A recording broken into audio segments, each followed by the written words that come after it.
بسم الله الرحمن الرحيم. الحمد لله إلها ما هاد سكله ومانتا مناسبة تاريخية عن حلك مدحوينها جمهورية فدرالك الصومالية أن كورو جينايو مدحوينها عصب أولا دورتي مدني حسن الشيخ محمود مدن مدحوينه إلهي وحن كاغا بريايا حلك العروس إنه إلهي يكون فوضيه حلك واميرتو 5 سنة كهر هل كان تاجنين aad igu soo wareejisay xog badan ay siisay faylashii dalka xogtoodii oo dhan ay siisay ay koow ka ahayd xogta ciidanka qalabka sida iyo waliba arrin aad muhiim u noo ahayd markaas oo ahayd arrinta faylka badda dacwada muranka badda annaga iyo Kenya dagala dhaxeeyay maantana waxaan ugu wareejiyay sidaas oo kale xog aad fara badan iyo faylal aad fara badan oo ay ugu horeyso xogta ciidanka xooga ama ciidanka qalabka sida guud ahaan ciidanka qalabka sida waxa weeye oo ugu horeeyo ciidanka xooga dalka Soomaaliyeed iyo heerarka uu soo maray 5 sano la soo dhaafay tababaradii faraha badnaa aan u furnay ciidanka qalabka sida khaasatan waxaan rabaa inaan xuso ciidamo waxaa jira aad u fara badan oo tababar noogu maqan ay ugu horeeyaan ciidankii ugu badnaa aan dibadda dalka dibadiisa aan geynay oo dhan 5,000 oo hadda lagu tababarayo ama tababarkooda ku dhameystay dalka Eritrea ciidankaasi tababarkooda waxay dhameysteen sanadkii la soo dhaafay dhexaadkiisii iyadoo la rabay in la keeno dib baan u dhignay sababtoo ah xaaladda siyaasadeed iyo doorashadan ku jirnay inay saameyso madaxweyne ciidankaas waa ku diyaar waxa loo tababaray ciidanka qaybahooda kala duwan marka ugu horeysa waxaan rajeynayaa ciidankaas inay soo noqdaan oo ay ka howlgalaan si ay dalkooda uga xoreeyaan ciidanka uga xoreeyaan argagixisada al-shabaab ciidanka dhismihiisa waa socdaa waxaan rajeynayaa si ugu dhaqsiyaha badan in lagu soo afjaro dhibaatada ay ciidanka shabaab iyo argixisada dalka ku hayaan waxaan kaloo aan ku wareejiyay sida adigu ugu wareejisay 5 sano ka hor aan dib ugu wareejiyay in badqabka kheyraadka dalka uu intact yahay sidii aan ugu imid aysan wax isbedel ah aysan ku dhicin arrinta badda murankeedii inay soo afjarantay ay soo dhamaatay sanadkii la soo dhaafay oo halkaas runtii aan ku guuleysanay waxaan intaas dheer hawadii dalka aan soo celinay hantida ummadda Soomaaliyeed ku dhaxaysa haday tahay dhismo iyo haday tahay dhulba inaba ha yaraatee sideedii inay tahay oo cid milkiyad aan ku wareejiyay in aysan jirin waxaan kaloo ku wareejiyay sharcigii doorashooyinka oo ognahay waxaan soo marnay doorashada ban oo aad iyo aad u dhib badan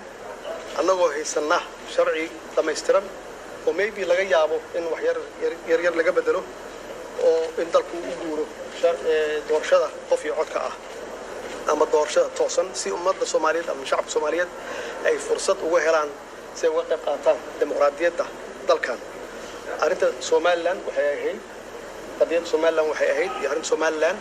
wax soo jiitamay oo madaxweynihii ka horeeyay aad ka dhaxashay adigana aan ka dhaxlay iyadana u baahan dhamaystirka midnimada ummadda Soomaaliyeed waxaan kaloo aan ku wareejiyay codsi aan u dirnay qaramada midoobay oo aan uga qayb galayno Security Council aan uga qayb galayno oo aan xareynay codsigaas 2018 doorashada aan u galayno 2024 si aan maxaan ku raadaan u fariisano kursigaas 2025 taasna waxa weeye waa legacy ama dhaxal reeb aan uga tagay ummadda Soomaaliyeed maadaama aan laga joogo 51 sano ka hor sidaan xorriyad u qaadanay aan noqonay xubin kamid ah hal mar kaliya waxa kaloo aan kugu daray qaabka ugu wanaagsan oo lagu soo afjari karo una qabateen xubkan saaran ama arms embargo iyada nafteeda ku jirta arrinta ID-da waa ka wada hadalnay oo dalkan haduusan dadka aysan lahayn ID number aysan lahayn hadee waxa weeye security wax u dhawaysaa dhinac walbay dhibaato u tahay marka arrintaasna runtii meel fiican bay maraysaa oo waxaan rajaynayaa inaad dhammaystirto arrinta kale oo muhiimka ah oo kugu daray xogta aan ku siiyey faylashaan ku siiyey waxaa ka mid ahaa deen cafinta iyada naftigeeda oo adigu aad soo bilowday oo aad heshiiskaas 2016 adigu aad la gashay World Bank iyo IMF-ka annagana afar marxalad ka soo gudbay haddana ay harsan tahay marxaladii ugu dambeysay oo insha Allah hadday hawshan socoto waa hubaa inay soconayso aad wadayso dhammaystirkeeda uu yahay sanadka soo socda markaasna ay deen cafintii meesha ugu fiican ay tagayso oo dalka laga cafinayo deymaha nalagu leeyahay oo soo taxnayd ilaa maalintaan xorriyadda qaadanay arrimahaas oo dhan waa dhaxal reeb ama leegiisaan iraahu waxaan rajaynayaa insha Allah in maxaan ku raahday Ilaahay ku fududeeyo shacabka Soomaaliyeed ama dadweynaha Soomaaliyeed waxaan rabaa inaan uga mahad celiyo shantii sano taageerada ay taageereen sida dhow oo Soomaalinimada leh oo waqtinimada leh oo wadaniyada leh ay noola shaqeeyeen waxaan rabaa inaan la dardaarmo aan ku iraahdo inaad la shaqeysaan madaxweynaha cusub Xasan Sheekh Maxamuud la shaqeysaan doorashadii way dhamaatay hadda waxa la galayaa waqti shaqada uu hayo madaxweynahana wuxuu u qabanayaa ummadda Soomaaliyeed saas darteed inaan ku garab galno aan u midowno aan ku taageerno maxaa yeelay waxaan nahay dal ka soo kabanaya burbur aad u qoto dheer aad u faraweyn saas darteedna hal qof iyo laba qof waxba ma qaban karaan shacabka Soomaaliyeed ama ummadda Soomaaliyeed meel kasta ay joogaan inay garab ku siiyaan madaxweynuhu aniga ka ahaantayda waa ku garab taagnahay waxaan ka ballan qaadayaa inaan garab ku siiyo gacan ku siiyo heer walbaba insha Allahna waxaan ku rajaynaynaa inuu Ilaahay ku fududeeyo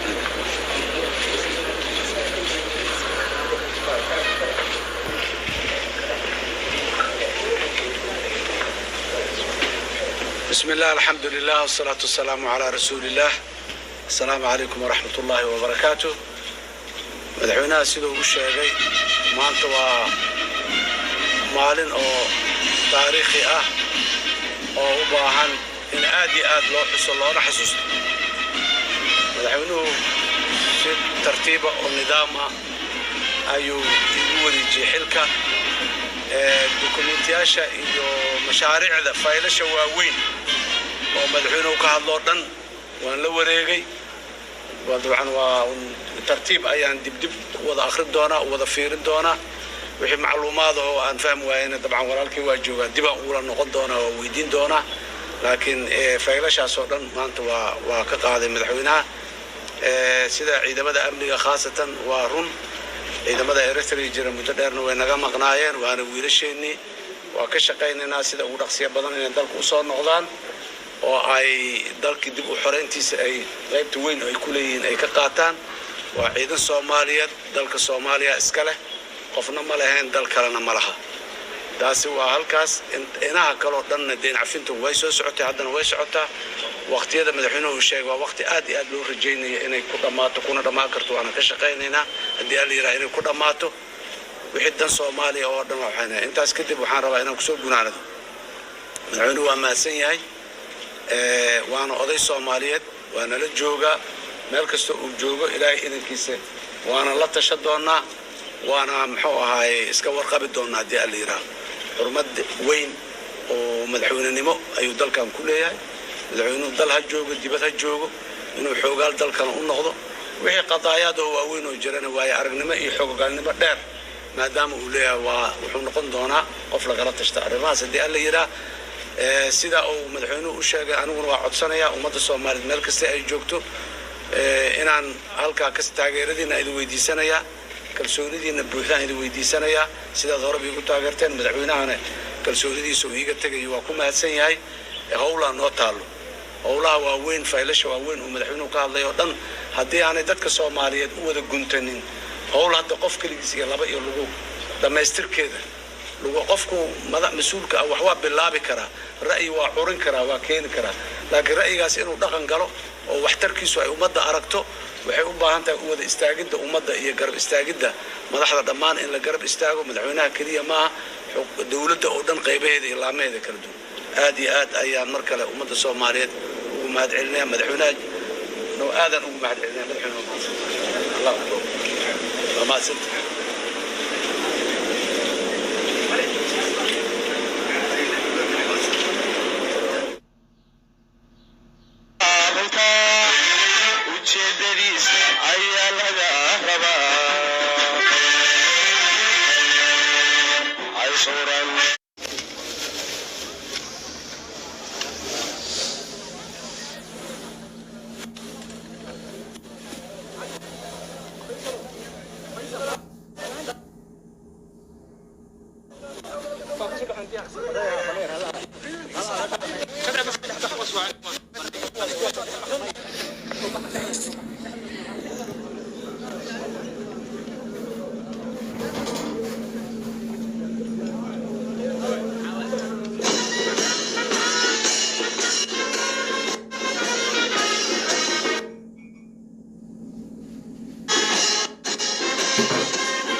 شرفته وكقاطع عتوبية كترسل عيدا كفوق الدلكة waxa uu u dhaqaaqay xafiiskiisa rasmiga ah oo ku shaqeyn doono sanadaha soo socda dadkan ayna maanta ka bilaabanaysaa shaqadiisa tooska ah markaas ku maamulaya dalka